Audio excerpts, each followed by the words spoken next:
Mahigit 800 job opportunities abroad handog sa isinagawang job fair sa Mangaldan, Pangasinan. Silipin sa report. Maaga nagtungo sa munisipyo ng Mangaldan, Pangasinan ang magkaibigan na sina Irene at Rose Ann para mag-apply ng trabaho.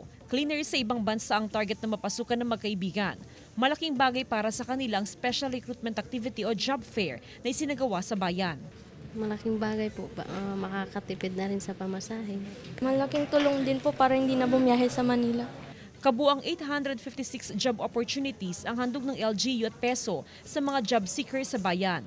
Skilled, academe at medical profession ang hinahanap sa job fair.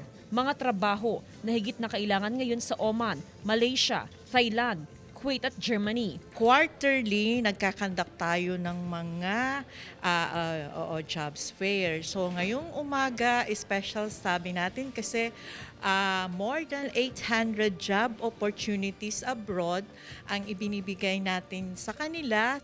Layo ng job fair na maiiwas o mailayo sa mga illegal recruiter ang mga naghahanap ng trabaho abroad. Isinagawang job fair ngayong araw kasabay ng 124th Philippine Civil Service Anniversary.